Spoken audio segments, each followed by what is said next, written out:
Well, thank you very much, Chair Murphy and Ranking Member Britt. I really appreciate both of your leadership on this committee and willingness to really go to work to make sure we get the job done and put a bill together here.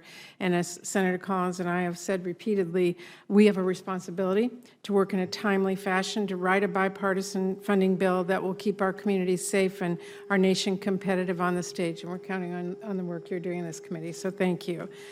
And as we work to live up to that, this committee hearing is part of the regular order that is really part of that crucial step to start this process off on the right foot and assess our nation's needs and remind everyone that military spending is critical. It is just one piece of the puzzle. Funding for this subcommittee is equally important, and we have to make sure that we are doing our job with that as well.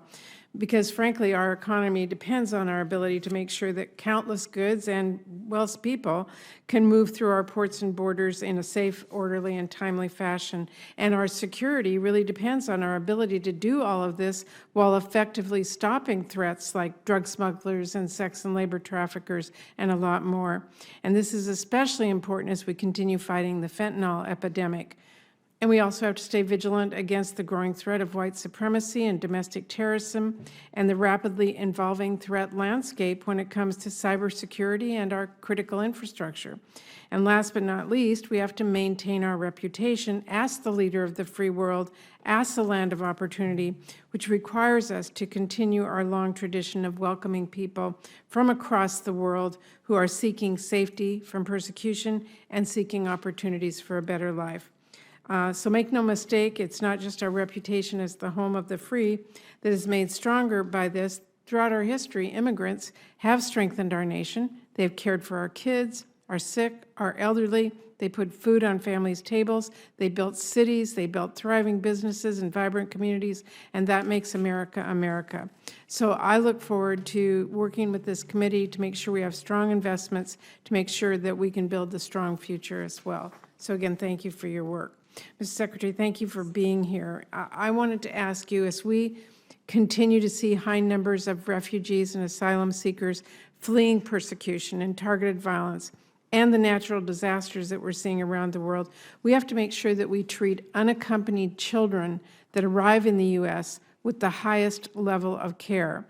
What is the department doing to prioritize forced labor investigations or labor exploitation investigations, particularly involving our children? Senator Murray, thank you very much. We have dramatically changed the way in which we conduct enforcement operations at work sites.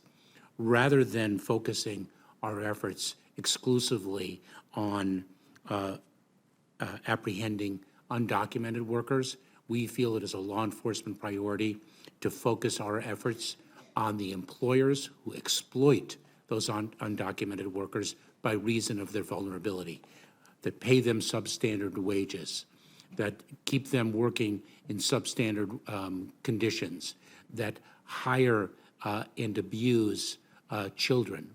And so our Homeland Security investigations special agents are focused on unscrupulous employers that not only protect the integrity of the workplace, but also protect the integrity of the marketplace, because these unscrupulous workers, by paying lower wages, create an uncompetitive landscape. So we are focused on addressing the employers who abuse these children and other vulnerable individuals.